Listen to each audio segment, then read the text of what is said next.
All right, welcome to another episode of the Sports Lodge. We've been calling this the Sports Lodge UFC edition, and that's kind of lame. We've decided that going forward, myself and Jordan Grinke, we'd like to be known as the Puncher's Chance podcast. So Puncher's Chance here from the Sports Lodge with John Lodge and Jordan Grinke. And Jordan, we had a fight night just a couple weeks ago. As I have my phone go off, how professional is that? Anyway, hey, we're busy people. As my phone decides to just play an ad that we're not being paid for, so you're not getting on here. Anyway, yeah, we had a fight night on Saturday, and we did. Was Derrick Lewis was headlining it against Olenek. I don't know how to pronounce his last name properly, but it was one that was kind of going a little bit unnoticed, right? A fight night that wasn't being talked about a lot. It definitely flew under the radar. I mean, people like in different circles, people call them like the in-between cards, where like you have an engaging main event, and then some pretty cool up-and-comers looking to make statements.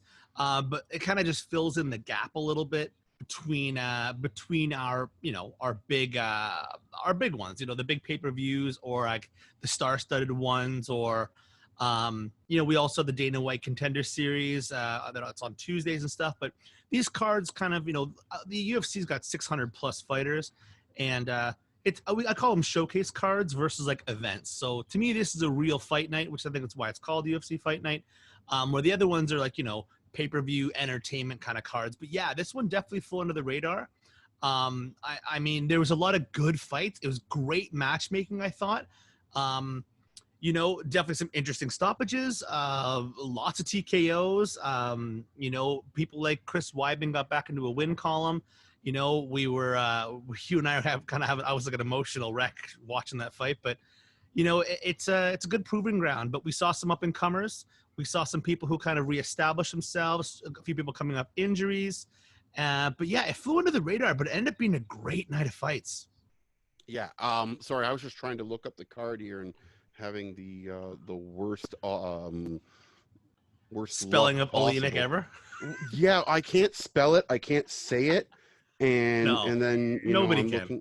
I'm looking for all of the fight, and I watched the entire card, but so for those of you people who are tuning in, what John and I like to do is do these shows and then nonstop text each other during, between, and after every fight. It's like feverishly going on about it, but and it ends up being just one of the makes fight nights for me a lot more fun too. So we end up talking so much about different things, like the name of the show and different ideas for like logos, and then we kind of like we watch the fights and everything, but so much happens while John and I watch these fights at a distance that you kind of forget the results sometimes.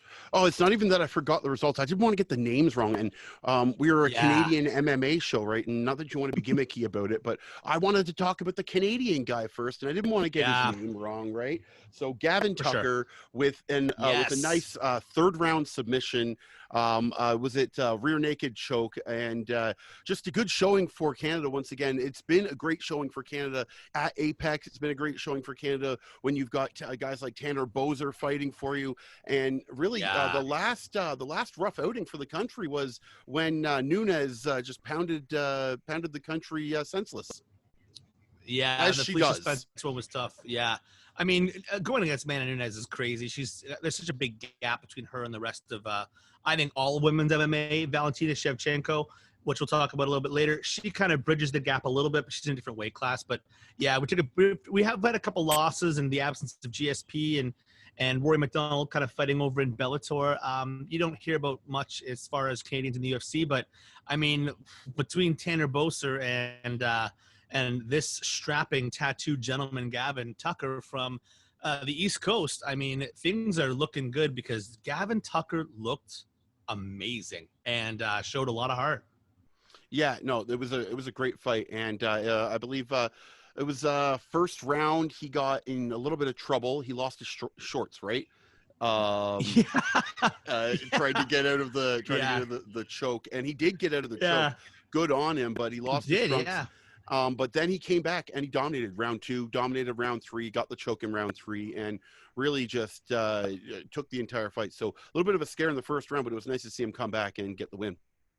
Yeah, and you know what? I think it's one of those quintessential Canadian wins, right? Like you have somebody who just shows an unbelievable amount of heart.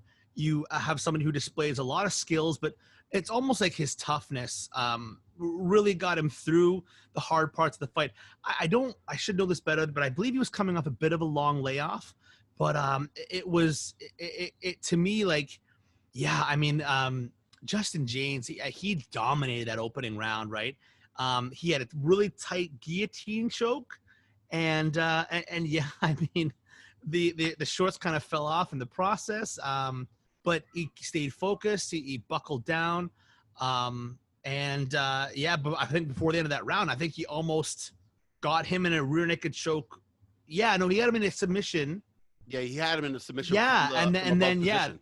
Exactly right. So, I mean, it just, if anything, it was just a great night. A great display of Gavin Tucker's toughness. And I would almost much rather see a win like that at times for someone who's up and coming than, to throw him, someone he can like easily beat in this day and age. So good on Gavin. I can't wait. He has a lot of hype behind him. And it was great to see him, kind of pick James apart in the stand up, get that tight rear naked choke, and this time with his trunks in the proper position. And he got the tap out, I think, a minute and change, or just under 2 minutes of that final frame. So, yeah, I mean, great fight. You and I probably tend to get up a little bit more for the Canadian fights, but it was great to see. And I think we see him a little further on up the card going forward. I think he's good on the mic, good personality, tough kid. So, I don't think we'll see him in the first, the early prelims anymore. I think we'll probably see him on a bigger card, or at least in the main event, because he's an exciting guy to watch. Yeah, no, I was, I mean, all these guys we talk about, they're up and coming, right, in the UFC. And we were talking about Tanner Boser, and then all of a sudden now everyone's talking about Tanner Boser. And not saying that we were the first by, not by far, but the point is we like to talk about them so that when they do become something, we have a base and knowledge in it, right? We know about them, we know their history, and yeah, we like to pay a little bit of respect to them. So good on him, nice choke, well-rounded fight, right? He showed that he could strike, and he showed that he could get to work on the mat and get out of trouble when trouble is submission around, defense, good wrestling defense as well. He seemed like the only thing I would say is that Gavin Tucker seemed a lot more technical. Justin James kind of seemed like he was winging hard shots, but it didn't phase Gavin Tucker, which I thought was really interesting. I will say, though, on a bit of a side note, thank you, good job, Gavin, we love you. This Tanner Boser thing, I'm going to sit on this for a while. I feel like we all said this is going to be exciting. When we first started talking about Tanner Boser, he didn't have a Wikipedia page, and he has a Wikipedia page now. Like, that's how long we've been on this train. So people want to go back on the early shows. We were excited for that fight. We were excited to watch him and everything. And we've been kind of pumping his wheels a little bit, but I mean, he's like, every fight card, he grows more and more popular. He looks super impressive. His next opponent, I'm not sure we're going to touch a base with later, is that he now gets Andrei Arlovsky. So that's going to be, we talk about Canadians being showcased a little bit more. When he fights Andrei Arlovsky, former UFC heavyweight champion, an absolute legend in the sport, no matter what happens, that the Andrei Arlovsky shine is going to rub a little bit on Tanner Boser. You're going to see that like high up in a card, if not co-main eventing. It won't main event, but it'll be like high up in a card, like a featured bout. So big things coming down the line for our first real, chance at a Canadian heavyweight, winning the UFC heavyweight title, especially with what we got coming this weekend. Yeah, and I mean, he's light for the heavyweight division too, right? So he's light on his feet. I found it funny you when you're talking about it, you made the Boser karate chop, and that's his specialty is karate, right? So it's funny, you wouldn't think a big guy like that is karate, but yeah, he knocked him out. I guess that first knockout at Apex was a karate chop, technically. So who does that in the UFC? I mean, But yeah, Tanner Boser's future's bright. There were a couple other really good fights on the card, a couple early TKOs and submissions. I don't want to get too much into it. If you didn't get to check it out, go look it up on YouTube. There was a pretty decent fight night, but the co-main and the main, let's get into those before we get into the future.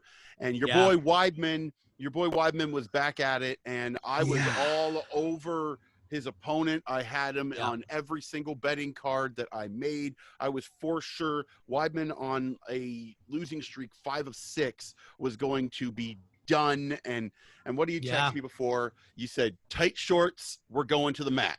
Yeah, and so that's exactly where it was. It seems that when Chris Weidman wants to strike, I don't know if he notices this or not, or maybe Ray Longo, his coach, whatever. Whenever he's going to have a striking battle, he usually wears kind of more kickboxing style shorts. Those tight spandex shorts he wears every time he plans to go to the ground.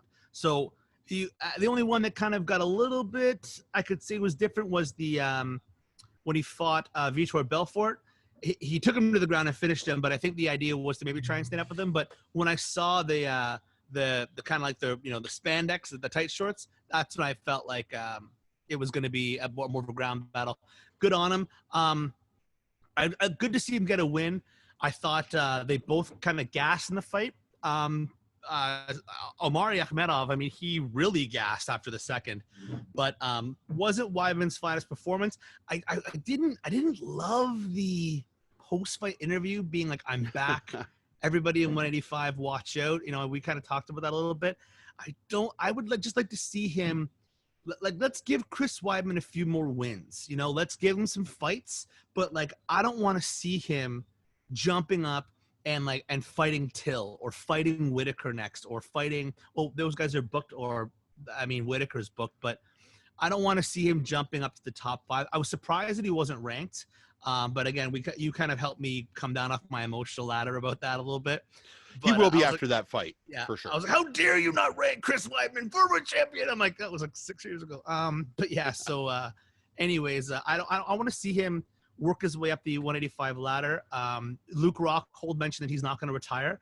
I'd be interested in seeing them because they're both kind of at this weird apex in their career where they keep having tough losses. They're jumping up and down weight classes. I think if they kind of come back and find each other, that was supposed to be a rematch that happened anyway, which is how Michael Bisping got the title to begin with.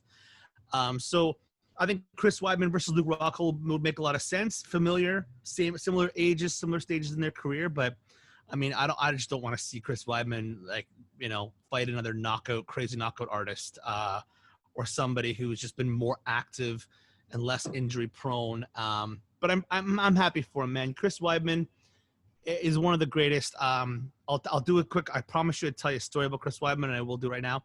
The UFC 165, when Gustafsson was fighting Jones, the UFC always flies up people for different promo things. And Chris Weidman just got a real shit one.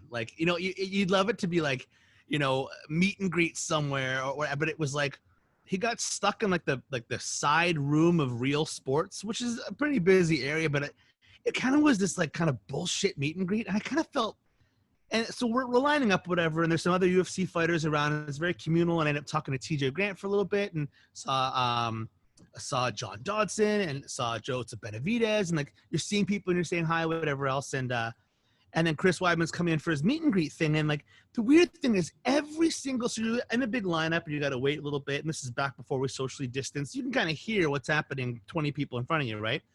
And sure as shit, every single person is, and this is right after he beat Anderson Silva, so he's the middleweight champion of the world, right? Super shocking thing. So everyone that goes up to him was like, hey man, can you sign this? And he's like, yeah, of course. He's like, how did it feel to knock out Anderson Silva? And he was like, oh yeah, it was a good fight. Hey, thanks. Next guy, get a picture with you. Cool. He's like, so what did it feel like to knock out Anderson Silva? And then this must have happened, John, I shit you not, 25 times. Oh, right? It happened more than 25 times, I guarantee you. Oh, probably. Yeah. This is just what I saw, right? So I walk up, and I can't remember who the opponent was, but I remember just walking up, and it was one of his first fights, and I remember walking up and being like, so hey Chris, how did it feel to decision so-and-so? This is his first fight in the UFC 5 years beforehand. I'm like, so it was to decision whatever it was, person X. And he was just like, and he just laughed. He laughed. He's like, I appreciate that. I'm like, well, yeah, man, I'm sure everyone else in line is going to ask you what it felt like. And Silva, he's like, probably. And I was like, so we had a good laugh together, and it was great. And he signed a shirt for me. So he does a Q&A, an actual UFC Q&A. And you can probably still find this somewhere. So the first fan question is, and I knew it was going to be hilarious because it's just how I roll. So they give the first fan question to me because I've been lining up, and I was like, "Hi, Chris, longtime fan, first time asking a question." And right away I know that he recognizes me, right? Because I was wearing a big Fedor Emelianenko shirt. And we talked about how much anyway. So I was like, if you could ever not get asked another question for the rest of your life, what would it be? And he like laughs. He's like he starts laughing and like because he knows that I know that you got asked him. And he's like, I just rather nobody ever ask me what it felt like to knock out Anderson Silva because it didn't feel good. It just how I won the fight. And anyway, it was just so funny. So I saw him after kind of crossing paths, and he was like, that was a good one. And just we had those little interactions. It's like the middleweight champion of the world at the time. So it was a huge thing. And it kind of got me, I loved like Chris Weidman even more after that because he was such a regular dude, you know, thick New York accent and like just super personable. And like to establish an inside joke with someone that you've never really met over the course of like 2 brief interactions, then to say hi to him, you know, while we're walking around at the Air Canada Center sort of after, I just thought it was a good testament to his character, and it's always made me share a little bit more affinity with Chris Weidman. So to see, that's why I got so emotional with him winning the fight on Saturday night. So that's my Chris Weidman story, but it's a good one, and I have fond memories. And I still have the shirt that he signed. I spent $85 on the shirt, and it was the only thing I could get him to sign at the time. I was like, oh fuck, and then. Like now I haven't worn the shirt since, and it was the Gracie Jiu-Jitsu shirt. He signed it, and $85, man, that's expensive. Holy Lord. I know it's when I didn't have kids. Yeah, well, I get it. No, that's how you build a good fan base, right? That's how that's how you like. Not that Chris Weidman would want to be considered a celebrity, but that's how you be a good celebrity, right? Like, that's how I would like to consider, like, if you know I was in that situation, that's how I conduct myself, right? You don't want to be the you don't want anyone to seem like you're bigger than them, because that's how people start to build a disdain for you, John Jones. Anyway, so Weidman, you know, he laid on him, he could have finished him, but he just couldn't get the submission in there. I don't like it when a fight finishes that way, but you got to do what you got to do to win the fight, and hopefully I think he did. I think he just. I was just gonna say, hopefully, we can see him now against someone a little bit higher up in the rankings, but he's like an upper middle card guy for me right now, right? Like, he's a guy that I don't really see fighting for the title unless he goes on some ridiculous turn back the clock hot streak. So he's a guy that you want in the co-main event to help sell the event, right? So he's good where he's at. Just feed him someone else that maybe he has a better chance at winning, and don't put him up against someone who's going to take his lights out. Yeah, I mean, again, like the sport, it's a young man's sport, and like Chris is in his mid-30s now, and like he's done a lot, and he's got nothing else to prove. I think he just is an ultimate competitor. He'll still have outstanding wrestling, outstanding jiu-jitsu. I've never seen his striking progress, even when he works with striking coaches. So he is trying to do things differently. He's moved his camp around a little bit. He's primarily out of with Longo Serra MMA. He spent some time in South Carolina, getting a different look a little bit.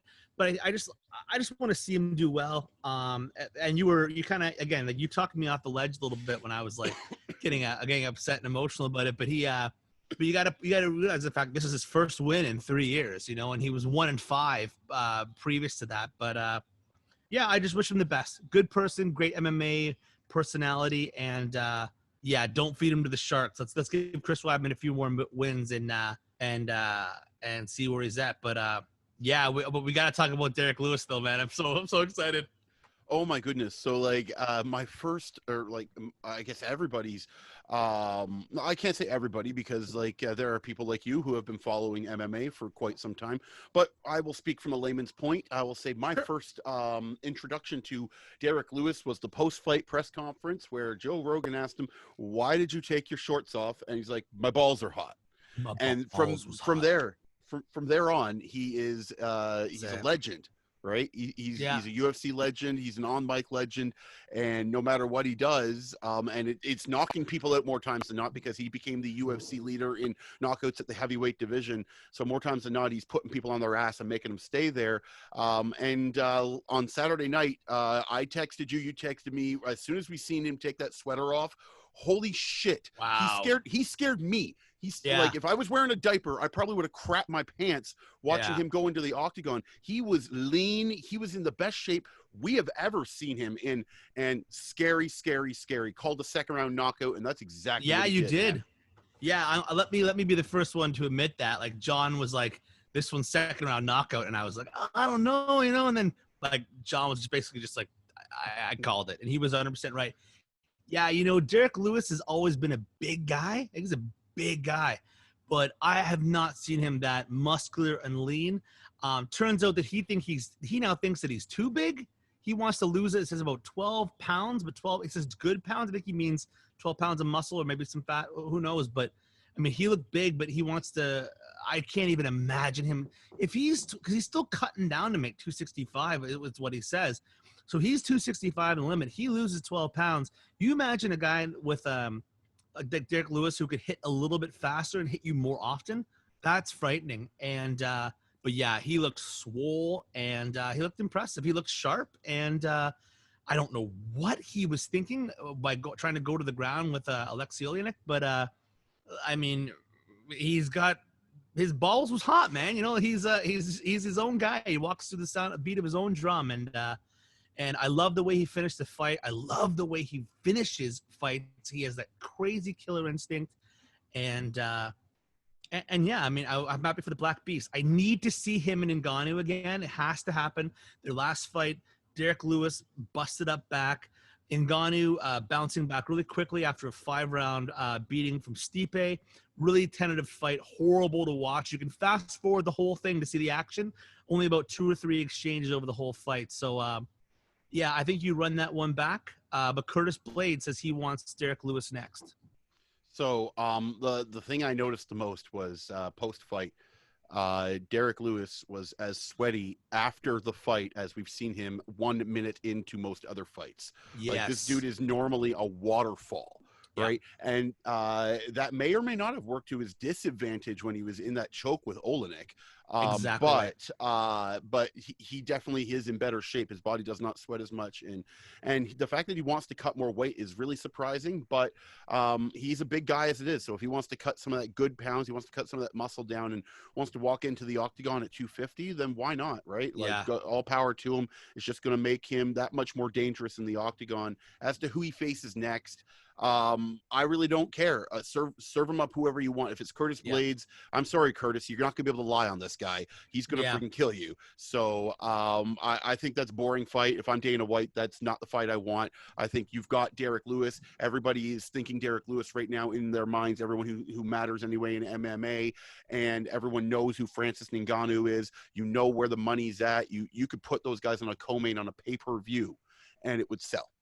Yeah, no, it's a great fight. I mean, it's one that you can easily run it back. I mean, we hashtag would watch that one.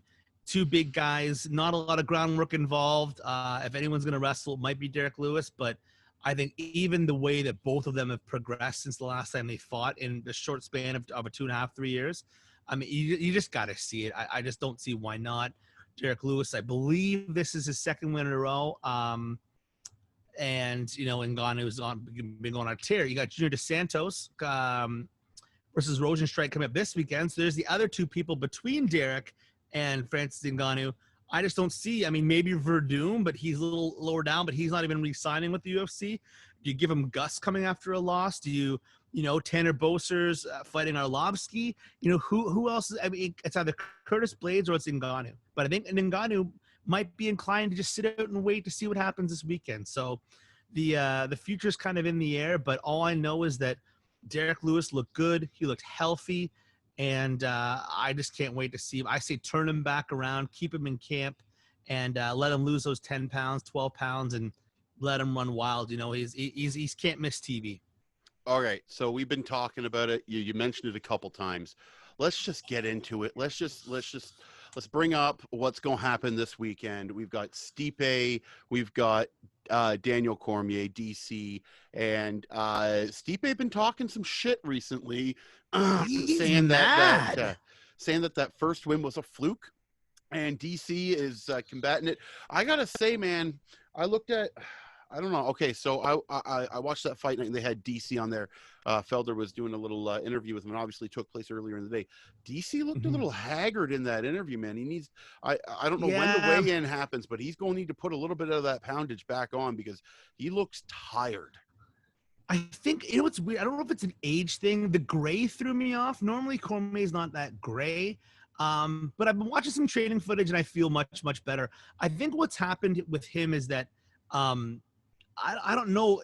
He seems like he's normally. This is going to be. I'm just going to tread very lightly here, but like, he seems like his actual skin complexion is usually much darker, and he seemed like he was very.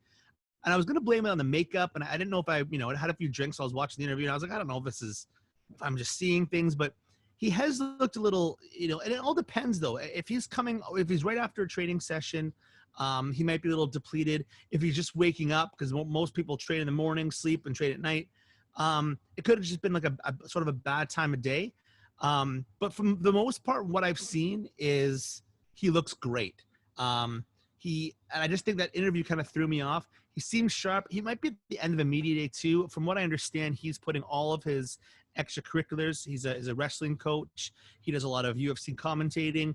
He's featured on a few podcasts that we talk about. He's limited all that to basically the one podcast and intermixed with very few commentating roles, right? So he's put a pause on the coaching at Gilroy High School. So I think that he's taking it very, very seriously. And maybe that's just what it was, a guy who's just training very, very hard. I also don't know, again, like lighting, when you're lighting yourself, you don't really have a lighting crew there. It could have been a lot of things, but your worriness is definitely justified. But all signs that I've seen point to him having one of his best camps in years. So, yeah, I mean, I just it's not like he's got a cut weight, right? So that's my worry. No. That's my question. Is like, why would he look depleted? He should be able to eat the things he needs to eat to keep his body in good shape. So maybe it is just the age. I'm just reading too much into it. I mean, no, it's good. Every little thing. Look at Randy Couture, right? Randy Couture looked like not very good. I'm not gonna rag on him, but he looked not very good in a lot of his fights going into it. So it is what it is. We'll see DC and Stipe go at it this weekend, and I don't know who's I guess Stipe champion is the favorite coming into this, right? Because the champion always has a little bit of edge coming into the fight. But DC's hungry. Are both guys going to be hanging it up after this fight? We know DC's done, but do we know if Stipe is going to be done? Is the fire relit? There's a lot of questions to be answered here in this fight, Jordan. You know what? Every time I keep thinking about this fight, I actually, for the first time I ever wrote down, like, okay, I keep getting excited about clips. The UFC's hype machine is really good for this. They do great promos and it always gets me hyped up. So I'll set the table for some people who are just kind of casuals. Daniel Cormier's 22-2-1, right? He's a former 2-division champion. Only career losses to John Jones and Miocic, his last fight. He fought Jones through decision, which was super competitive, and then he lost his second match, but that was later overturned to Jones popping positive. Was turned into a no contest. He upset Miocic, right? He was a massive underdog in that fight. He connected with a beautiful over-the-top, quick in the clinch punch, knocked Miocic out. People blame, even Stipe said something along the lines of like, oh, I was coming off the Ngannou fight and Daniel had been competing more and yada, yada, yada, right? They meet again, right? Miocic pleads for the rematch. Cormier makes him sit, right? It was like, no, take your time, get a few more wins, kind of antagonizing, which is what DC does, right? Beats Derrick Lewis, and it goes into back surgery. He's only about 7 months removed from a pretty severe back injury. And even though he was telling the media he was fine, I guess his insider information points to the fact that he was having a hard time, really hard time with training, really hard time getting that back in shape, but still felt like even with a bad back, he could beat Stipe. If you go back and watch the fight, to me, it's 3 rounds, nothing going into that last round, which ultimately Miocic makes a great adjustment, starts going to the body, hurts what is easily to see a tired Dan Cormier, and puts him away. So they were on friendly terms, but kind of their battles have created this rift, right? So both have said that they've already proven to be the better fighter, and will show it again by winning the rubber match. So there it is. Stipe's 37, Cormier's 41. Cormier did not want to fight into his 40s, but here he is.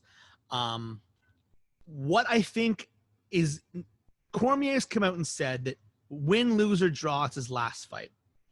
I believe him to a certain degree, but I still think that there's a price tag on the Jones at heavyweight fight, and there's a price tag on the, let's say you do throw in a Brock Lesnar fight, right? Let's say those two things are even possible for Daniel Cormier. Brock's got to get clean first. Yeah, exactly. I'm 100%. I think you could probably lure DC back in for one more fight, maybe not as the heavyweight champion. I think if he wins this fight, he does go on top. He compares himself a lot. Legacy is important to him, and he's obsessed with GSP's legacy, and he wants to do and exact that. So I also think that a very quiet Stipe, it's the same thing for him as well. I think that he has talked for the last 2 years about how he has a desire to become a full-time firefighter, and it was his passion long before MMA. He will go down as one of the best, and he kind of has a bit of a love-hate with the UFC. He's not all that engaging with his fans. He kind of just seems to be this really talented, tough guy that is very blue-collar. So I don't think he has anything else to prove. I think that this is, in my prediction, is it's the last thing for both of them, win, lose, or draw. Okay, so my question is when he does retire, do you immediately move into his district where he's the firefighter, so you can be carried out of a building by Stipe Miocic? Oh my gosh, it's the safest neighborhood in the world. You kidding me? Imagine even if you're a UFC fan and your apartment building goes under fire, the former heavyweight champion comes kicking down your door. Stipe! You know, like you're just happy to see the guy. But listen, you're a sports guy, John. He broke the championship curse for Cleveland. He was the first. Yeah, he did it. So he's a legend. He'll never pay for a drink again. Him and LeBron, legends in Cleveland. They can keep it. I really don't. I'm not a fan of Cleveland. After seeing the Raptors lose to LeBron and the Cavaliers year after year after year, it just leaves a bad taste in your mouth. Speaking of this fight, man, I'm going to go with the upset. I'm going to take DC in this one just simply because I think there's something to do with if this is his last one, I'm going to throw everything I've got in the tank. I'm going to just balls to the wall, man. Just go and go all out. I'm not that you ever reserve anything, but if you know this is it, you're walking away into that good night, belt or no belt, then you've got to give it all. I think I'm gonna double down on that. I actually preferred going against you in certain things just because it makes it a lot more fun to see who's right and who's wrong at the end. But I got to go with you. You know what's crazy about this is that Stipe was like basically, I think he was minus 130 or minus 140 on the odds. DC was a plus 135, so like pretty even, but not. Today, right before the show, I logged in, right, going with the William Hill because they're pretty accurate. That's the people I like to go look at the odds for. DC is a slight favorite now over Stipe. So something in this promotion or something that someone knows, those odds makers seem to know more than we do half the time. They seem to think that Daniel Cormier is going to pull this off.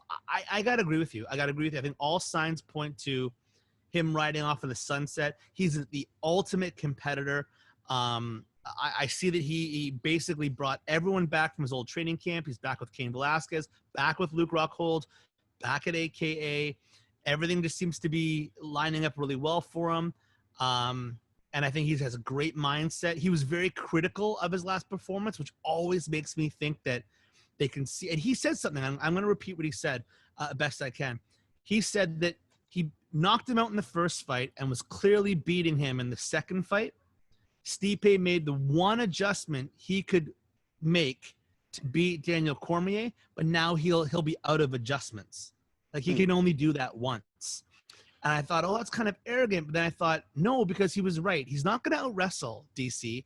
We've never seen Stipe go for a submission, right? Arguably, Cormier's they're kind of equal when it comes to boxing. Cormier's just a little bit faster.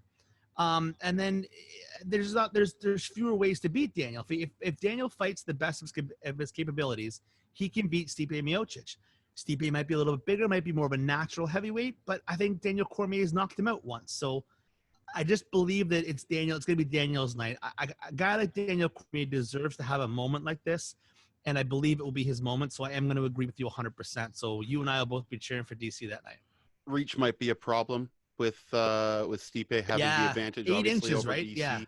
Yeah, and the body was an issue in fight 2, right? So DC's going to have to figure out a way to protect that body, because you say what you want. I don't care how the fight finished. It ended when Stipe was destroying Daniel's body, because you can't get any breath, you can't get any power in your punches, you lose everything. So if he can't protect that 13 body, straight then, body punches. yeah, if you can't protect that, then he's going to have trouble. But I'm going to go with him. I'm going to go with DC. I don't know what William Hill's thinking. Maybe they're just trying to get the smart money in there before they put Stipe back. But they seen where the money was flowing, and they were just like, okay, we're sick and tired of giving people plus. Let's take some money back. But maybe I'd like to see where the line is. I don't place my bets until the night before or the night of the fight, because that's where I like to see where the lines are. So we'll see where it's at then. Speaking of his training, how's this for a transition for you? He's actually been sparring with a guy that we want to talk about, that just recently got out of his UFC contract. He's been sparring with Corey Anderson, the heavyweight, or light heavyweight, I should say, that has taken off to Bellator to go to, I guess, what he seems are greener pastures. And interesting. How did this guy get out of his contract? You know what? No one's ever going to know that. There's going to be a huge NDA, and no discussion on that forever. You've only seen this happen once before, really, and it was more or less not when there were still fights on his contract. This happened with Phil Davis, and it kind of seems to be. I was thinking back on it like, this is so unprecedented, but it's not. The UFC has people who that are, when they're outspoken about the UFC, and they're not exactly exciting fighters, and fighters who can kind of grind out a decision, or just don't seem to be clicking with the fans. The UFC doesn't mind if they go and make their money somewhere else. First of all, someone else is going to overpay for them because of their name. The thing is, Corey Anderson's top 5.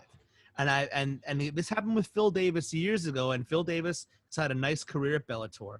I feel like the UFC does this for 2 reasons. One, I think they've gotten all they're going to get as far as where the apex was for the popularity for Corey Anderson. Will he win here and there? Yes. Will he lose here and there? Yes. But they've realized his full potential for the company. And if they do let him go, they can always play the angle of, we always want to do what's best for our fighters, right? That we care about the fighters, because every so often there's a really bad PR push about how the UFC's underpaying people. And we just went through John Jones complaining about money, and Jorge Masvidal, and then Conor getting restless, and a few other fighters speaking up. So I think this looks good on the UFC. The optics of it are fantastic. I don't think Corey Anderson was ever going to be a world champion light heavyweight fighter. This gives him a great opportunity to showcase his skills with different talent.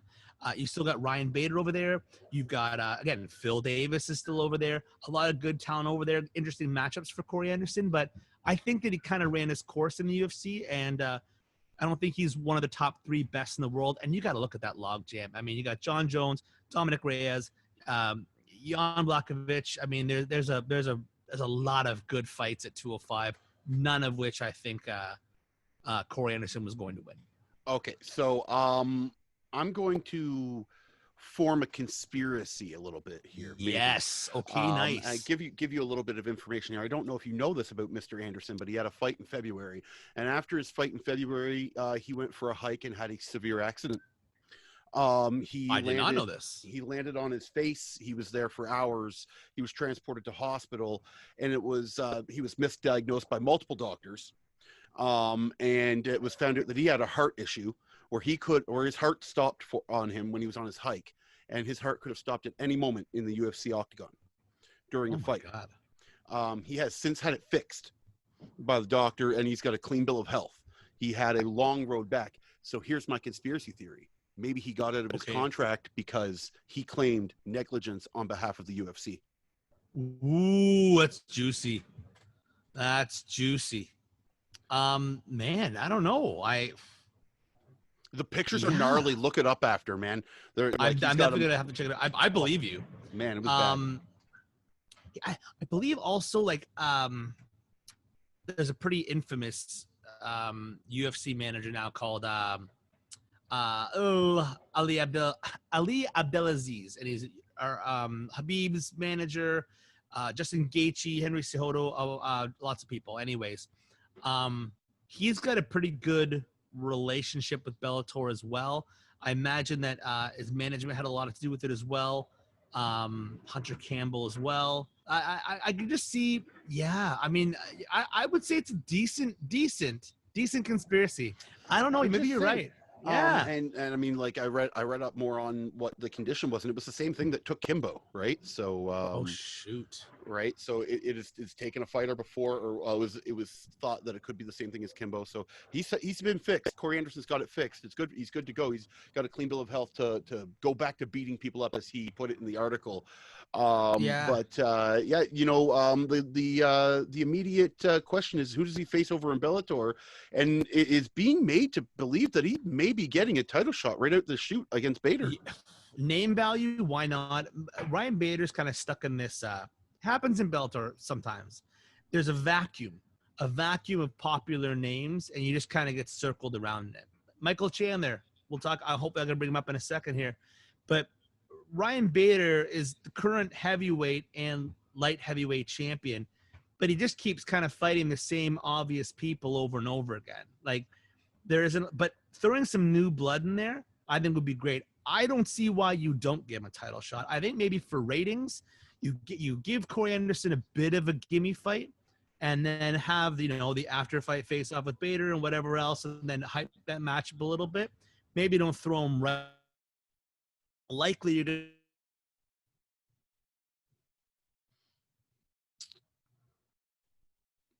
I lost you.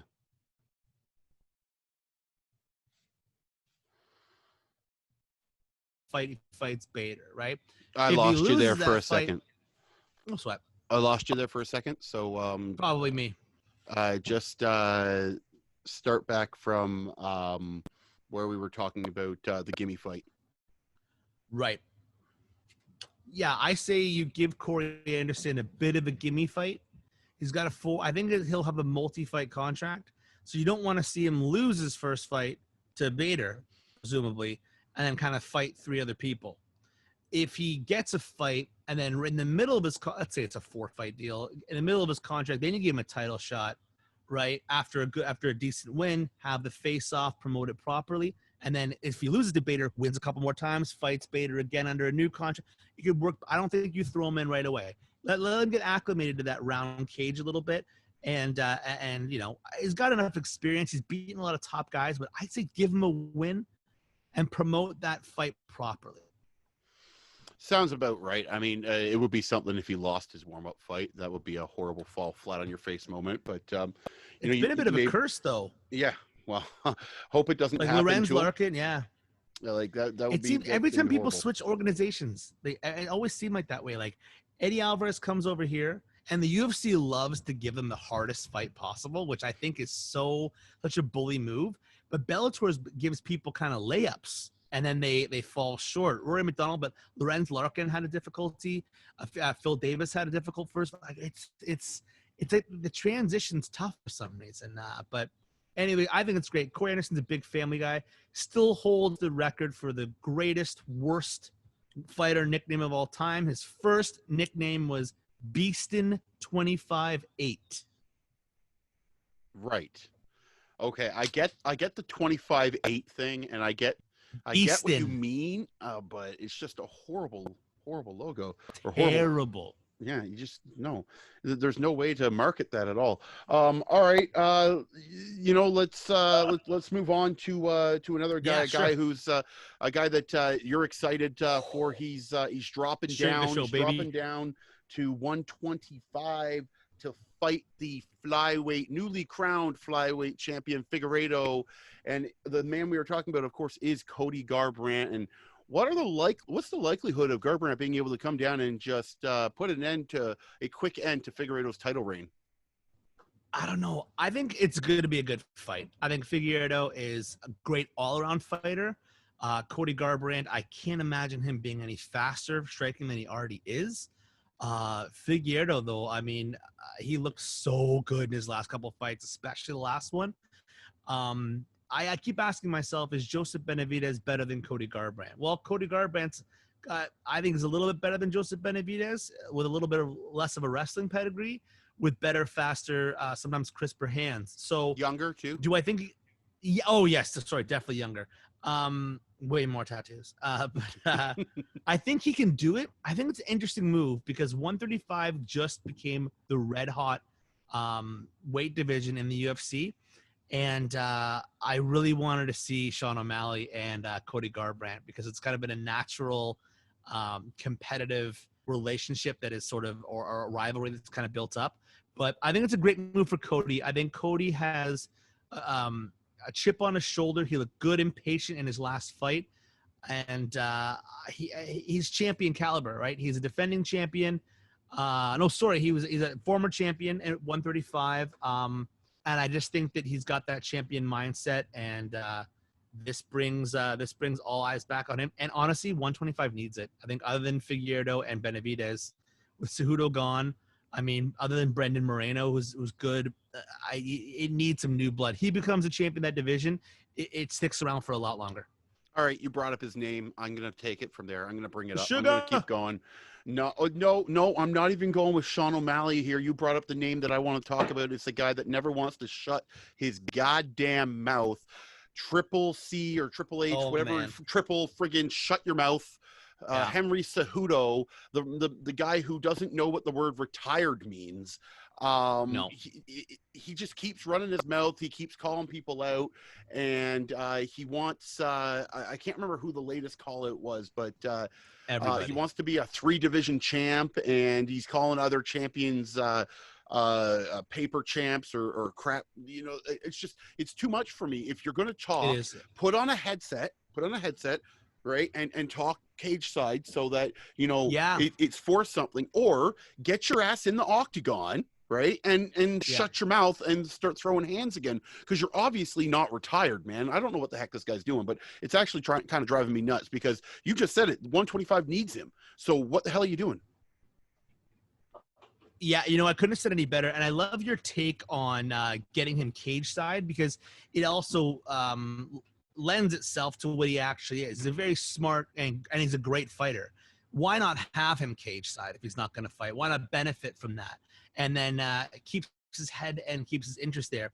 I'm with you. I don't like it. I feel like if you want to call people out after saying you're retired at kind of like the height, one of the biggest win of your career, arguably, then you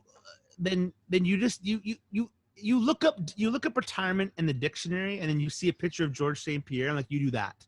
Like, you win a title, you go away, you sit back, you let the press come to you, let the questions come to you, let people call you out.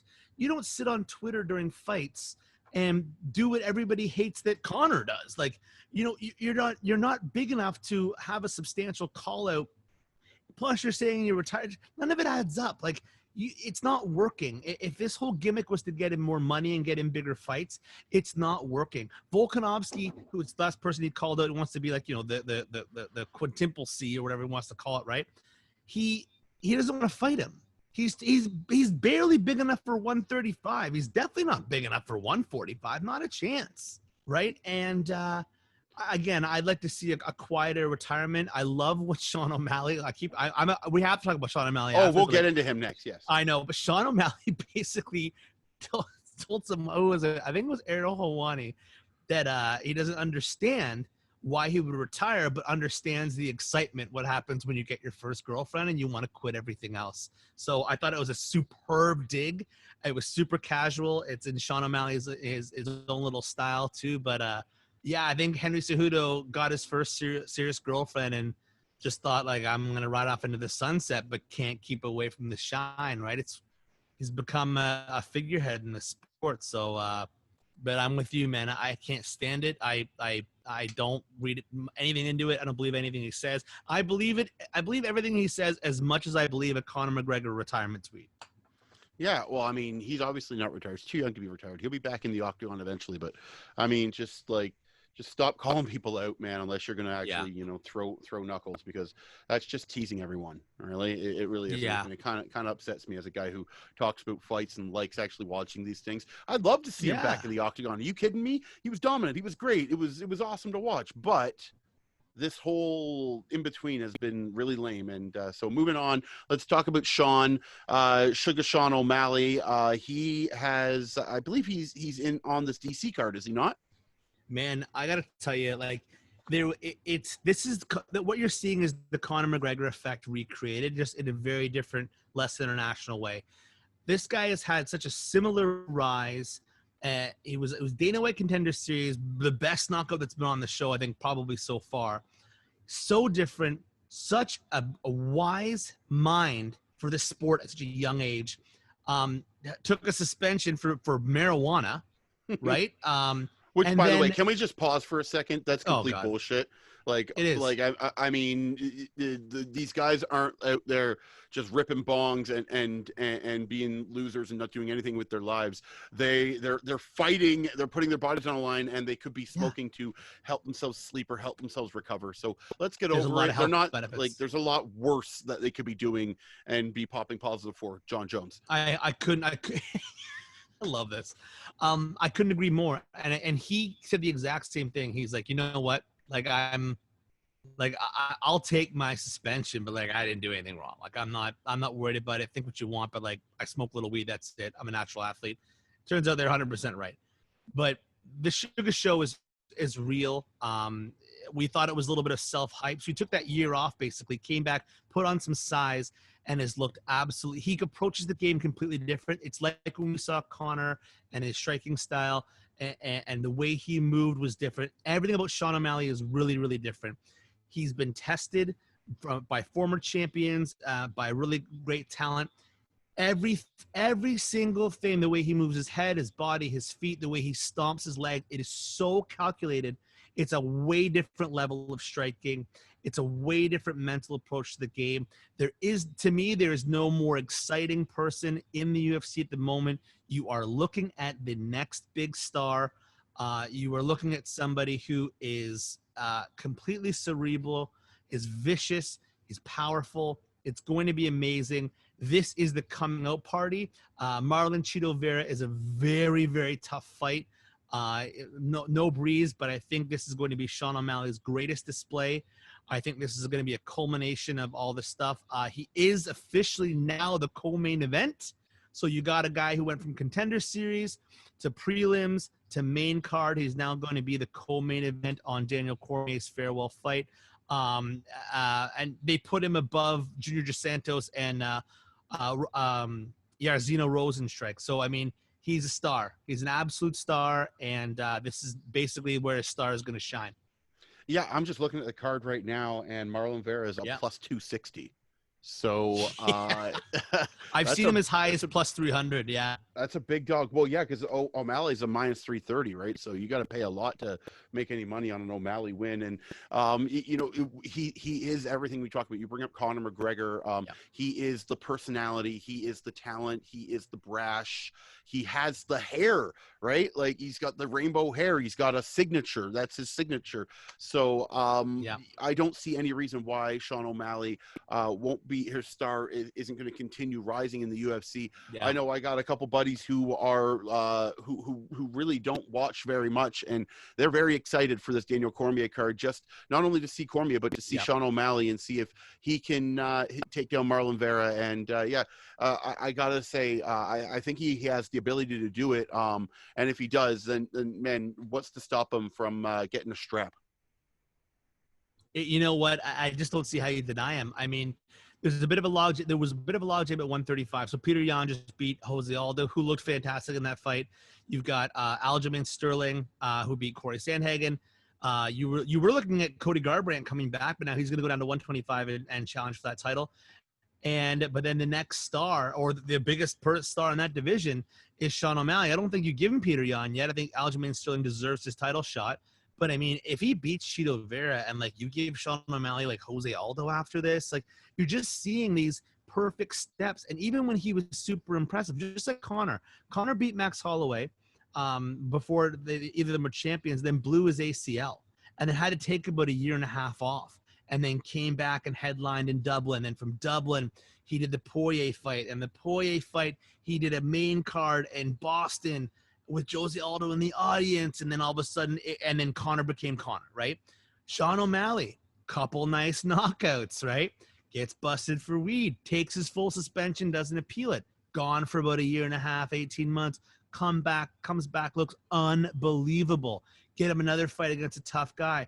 Eddie Weidman, former two-time bantamweight challenger, former first WEC bantamweight champion, a tough guy, right? He goes out and just bulldozes him. And then you give him Chito Vera, really exciting guy, good stand-up, maybe the most well-rounded fighter he's fought yet. You know, Chito Vera is tough. He walks out and murks Marlon Vera. Then you give him that next thing. Like you give him when Conor got Chad Mendes or Conor got Aldo. It's going to propel him into the next thing. But if you look at their trajectories and with the time off and stuff, they're very similar. And they're very exciting styles, very fan-friendly, great answers, good interviews, great on the mic, humble in victory, humble in defeat, not so humble when they're not in the ring.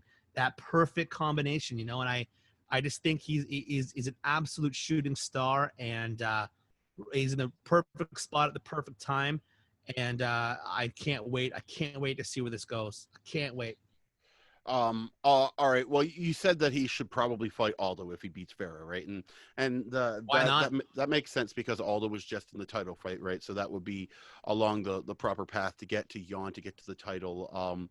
And that's if Sterling doesn't take it from him, but I don't see Yan losing it. He was very dominant against Aldo, so it would have to be quite the performance to take the strap from him. But there's another person, or there's a comeback. I guess I should say. I'm trying to make a transition here, but it's not working. We have a comeback in the UFC, and it's one of significance. It's Valentina Shevchenko, and she's coming back to face someone that we've seen recently, Jennifer Maia, winner with that, I believe it was a knee bar. Yes. I can't quite remember, but Jennifer Maia with the upset, and she's going to be taking on Shevchenko. And do you agree with this? I mean, I understand that when Maia took on Calderwood, that Calderwood was, for all intents and purposes, putting her title shot on the line. But is Maia ready for this? Yeah, you know what? No. I feel good for Jennifer Maia for getting her title shot. The problem is that at least with Joanne Calderwood, I know that she's a little more seasoned in the striking game, and it would have been a much more interesting and would have been a bit more of a calculated fight. I think unless Jennifer Maia pulls off some freak, like, you know, massive flying knee bar, flying arm bar, you know, I still don't think she's going to win it. But Joanne Calderwood Valentina Shevchenko is so far beyond the pack that Jennifer Maia, as young and as exciting as she is, still doesn't stand a chance against Valentina Shevchenko. Valentina Shevchenko is so good on the feet that even if she's just decided to stop and just train Brazilian Jiu-Jitsu for the rest of her life, she'd still be a better striker than everybody in her division. I think it's a great. I love watching her perform.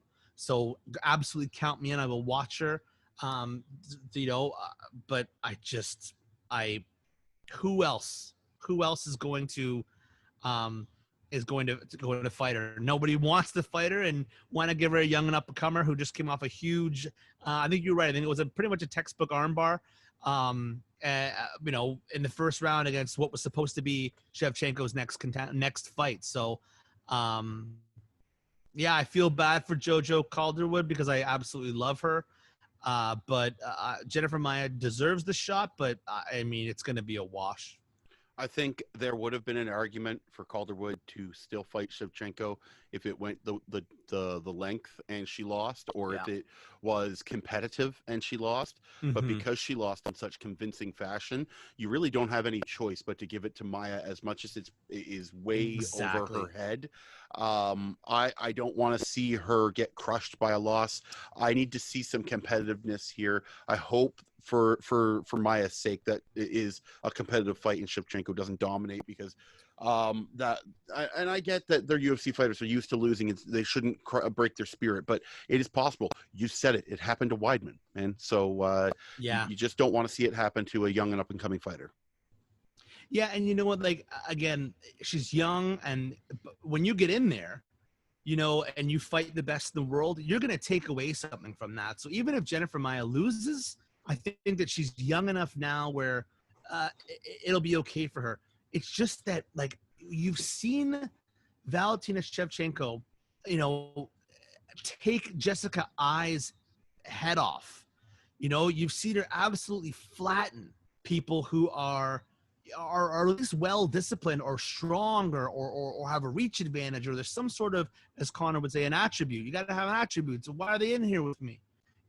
Same thing. And Jennifer Maia doesn't give up a lot of size, right? She seems like she's a good on the ground. I'm sure Shevchenko is also, but there are levels to this game, John, and I just don't see Jennifer Maia at the level that Valentina Shevchenko is.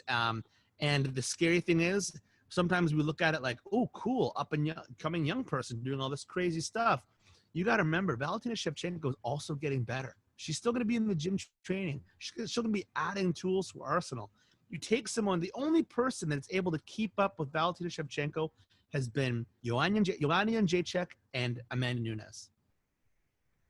Well, yeah, I was just going to say, pound for pound, is she in the GOAT conversation with Nunes? Does she have a multi-champ streak in her, or is she just going to be the one division GOAT? It really doesn't matter. I guess you can attach that title to Shevchenko either way. It just depends on how far the status goes, because with Nunes, it's two divisions. And you know what? The only thing, it's scary. I sometimes call it a divisional gap, where the division that is below you in weight, it is too hard for you to make, but the division ahead of you is just, you're a little too small for that division, right? That's why people have been arguing about a 165-pound division for years, right? Because there's small 155ers, and then there's people that are like 195 cutting down to 170. So a 165-pound division might be interesting. Guys like BJ Penn, who are big, who are good for 155, a little bit too big. There were smaller guys that were fat, and guys like Kevin Lee, who are just, they cut too much to 155. And I could argue that it's Khabib's probably his better weight, but Valentina Shevchenko would have fun, fighting people like Rose Namajunas or rematching Joanna Jędrzejczyk, but she'd have to go down a weight division.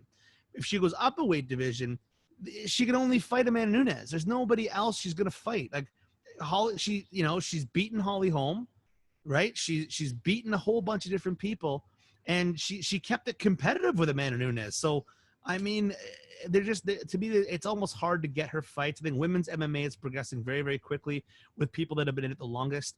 And I think she just has to kind of sit around and wait. But yeah, I mean, Jennifer Maia, again, she's Brazilian. She's born in '88, like, so she's really young. But she's just not there yet, and I don't see anybody get hurt. But oh, that's sweet. What can you do? Born in '88 is really young. I was only born in '87, so I feel old. Well, Three over here. So you brought him up. It's a great transition. You brought up the weight division and how it would be probably his better weight division. Khabib Nurmagomedov, the fight is finally signed. Him versus Justin Gaethje. We're going to get it. And my question here is there's a lot of up in the air with Khabib after the loss of his father, or the death of his father, I should say. There's rumblings of a retirement possibly. Does Khabib retire with the title? Do the questions I guess do the questions remain about his retirement with the strap still on his shoulder, or does Gaethje take that away and make the answer a lot easier for him? I got this. So Habib never says anything he doesn't mean, right? Never tweets anything he doesn't mean. He's just one of those guys who doesn't bullshit anybody. Okay. I mean, the death of his father was horrible for him. But that culture is very spiritual in nature, and they believe in legacy and a lot of these things as well. So he sends out a tweet that says October Justin, April GSP. He's always wanted the GSP fight out of complete respect for, him being what most people consider the greatest to have ever done it. So I don't think he beats Gaethje, first of all. But I think that if he does beat Gaethje, which I don't think he will, he should get one more kind of retirement fight and sail off into the sunset. I think that he's been wanting to go 30-0 forever. It's what his dad wanted for him. I think he'll honor his dad with hard work and the same dedication that he showed him when he was alive. And I cannot wait for that fight. I don't think it's all that too soon either. I think that Habib stays ready. But I just don't see him getting past Justin Gaethje for a variety of reasons that we can probably preview closer to that fight. But I see Justin Gaethje pulling away with that one in an absolute war. So, but you didn't answer. So you said that if Habib wins, there's probably another fight. But I did skirt the question a little bit. If Habib loses and he's 28-1, he is no longer has a shot at that 30-0 like his father wanted. Does he call it a career? No. I think if he goes 30-0, he's done. If he ends up going 28-1 after Justin, I think that you're going to lose a GSP fight, right? Because I think there's something about the aura of invincibility on both sides that, right? But there's a very popular Irishman out there who's been angling for a rematch for a long time. And I think you give him Conor as one big blowout fight. I say, fuck it. You do it in Moscow, right? Where Conor said he would fight. You do it, and then you send Khabib off that way if you want. But I think that if he goes 30-0 and he's done, yes. Loses to Justin Gaethje, you're probably going to see him fight 2, 3, 4 more times, I think. Yeah. So once the allure is gone, that's what I was thinking. It's just like if the allure to stay or to walk away clean, a clean record like your father wanted is too much. But if Gaethje does hang that first L on him, like no one's been able to, then it's not there anymore. And not that you're not honoring your father, but he's still too healthy. In my opinion, man, these fighters, we've heard it time and time again. The first retirement is never the real retirement. Once they sit back for a year, 2 years, even sometimes maybe even more, the fire gets relit. So no one, you said it, no one's really touched Khabib. No one, he's got no mileage on his body, really, when you think of it, not compared to the other guys. Oh God, no! I mean, he's probably the most dominant fighter we've seen ever in the UFC. John Jones up there as well, but John Jones has been through some wars lately. Khabib had a pretty tough fight against Gleison Tibau, but it wasn't exactly like a ton of damage, right? I think he got lit up the most in the third round of the Conor fight, and then ultimately won it the round after. But I think that was going to be – I think that no matter what Conor is his most competitive fight, Conor's way more well-rounded than people give him. He didn't take that fight seriously. I really want to see that one run back again. I think it would be huge for him. But Habib is very spiritual. He doesn't really give a shit about money. He cares more about legacy than anything else, right? He just doesn't.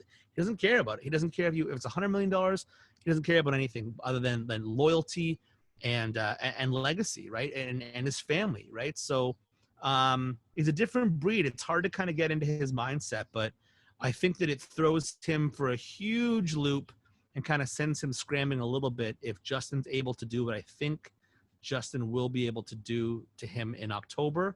And then I factor in what's going on with his dad. And no, he can't say it won't affect you because it obviously will. Everyone's human. But I think Justin Gaethje has got amazing leg kicks, only uses his wrestling defensively, and he is a high caliber wrestler. And he built, and I didn't realize this till just recently, but he built his whole wrestling pedigree around defensive wins, which is one of the hardest styles of wrestling to complete. Everyone jumps the single leg, goes for points, goes for pins. His whole thing was counter wrestling and defensive wrestling. So while Khabib might be a specialist in taking people down, Justin Gaethje's a specialist at like countering that and stopping that, right? Plus his hands, plus his cardio, plus the fact it's a crazy fight. That fight will be nuts, but I just don't see Khabib. I saw him winning every fight, including the Conor fight. I saw Khabib winning it. I saw him winning the Poirier fight. I actually saw him winning the Tony Ferguson fight had it ever happened. But for some reason, not that I have the crystal ball, but I just don't see him being Justin Gaethje. For some reason, I can't bring myself. I just can't see it. I don't even think he takes him down. So the crown finally gets removed from the Eagle. I think so. So as Khabib makes his exit from the UFC, possibly, we see another Dagestani man coming up across the horizon. And as I butcher his name, Khamzat Chimaev, I believe. I don't know how to pronounce it properly, but do we ever see a card where we have Khabib Nurmagomedov and Chimaev on the same card, where maybe one's main eventing and one's co-main eventing? Oh man! First of all, like, how much more talent's going to come out of Dagestan? Like, it's unbelievable. I mean, and they all got the same beard. They all have the same beard. Oh, I mean, I think it's more of a religious thing, but I didn't know that, but like, it's just like, to me, it's just like, they're Dagestani when a dude who comes in. That's automatically, and no disrespect, I know, and because of what Khabib has done for the reputation, I automatically respect you, because I see that, and I was like, okay, this guy's coming from this area. This is a serious fight. Absolutely, and I think that he kind of came in, did his thing, absolutely dominated his opponents. Like, he's the most talked about person. I would have liked to have seen him have another fight signed. I feel like that the hype train with the Sugar Show coming up and a few other cards have gone by, and there's been a ton of news. I think you needed to keep him in that cycle. I think it would have been nice to have him like fighting 170 against Carlos Condit or whoever. I don't know what I'm saying, but having another name for him to fight and having him on the next card already would have been better for him. He's 8-0. Dagestani fights at trains at Alexander Gustafsson's gym at All Stars in Stockholm, Sweden, and it is literally untouchable. And it's a great time for Dagestani sports, especially in MMA. They are dominating wrestling in the amateur wrestling and circuit. And now they're coming up through MMA. But this guy is, if he keeps this up, man, it's like Cowboy Cerrone, but with way more well-rounded and with crazy amount of technical skills. So yeah, man, I'm pumped to see him fight again.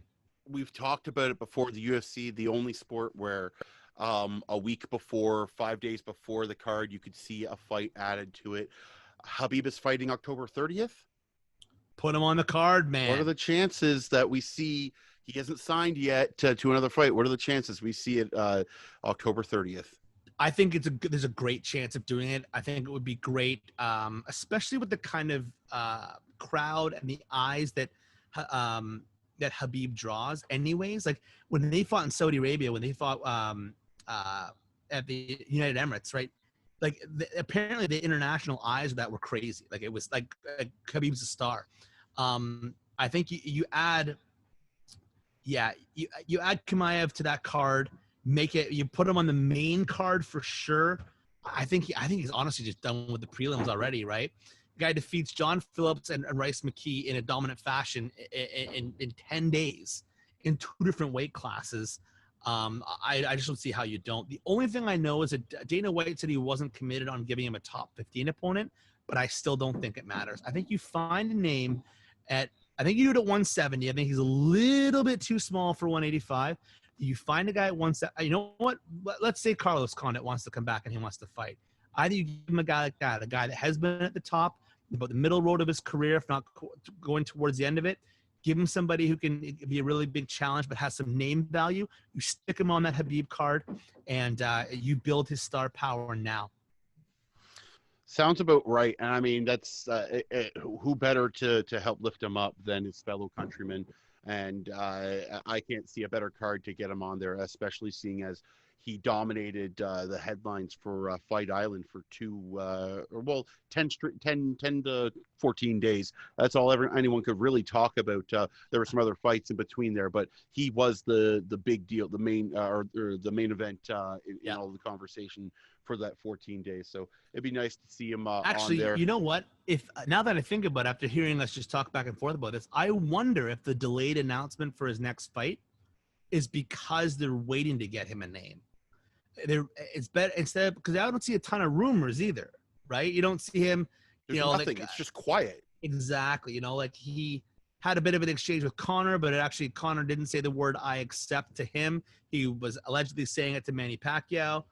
Who knows? Again, more of the Twitter non-committal stuff. But I think that maybe the absence of an announcement means that when we do get an announcement, it will be big.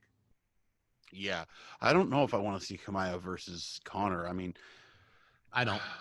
That's one way or the other. It's too much. It's either too much. You risk Conor getting lit up by this young and upcoming guy who's just ridiculous, or you risk snuffing out a star.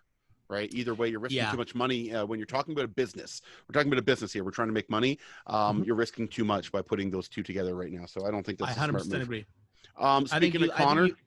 Yeah. Oh no, go ahead. Finish your thought. I was gonna say, like Conor is a headline marquee fighter. Chimaev is the next thing. Keep them separated until they meet in the middle. There's no reason to force that fight. It does nothing but suppress the potential of things going forward. But yeah, I agree with you 100%. All right. So speaking of Conor, before we get out of here, he did make headlines for something other than running his mouth. He proposed to his longtime partner Dee Devlin, and the ring he gave her is big enough to basically cover an entire knuckle on her hand. It's a mug. It's a mug on her finger. It's huge. No, good for them. And when you say longtime girlfriend, like I don't know many girlfriends who have been in it longer. They have a couple kids together now. She's been there through thick and thin, you name it.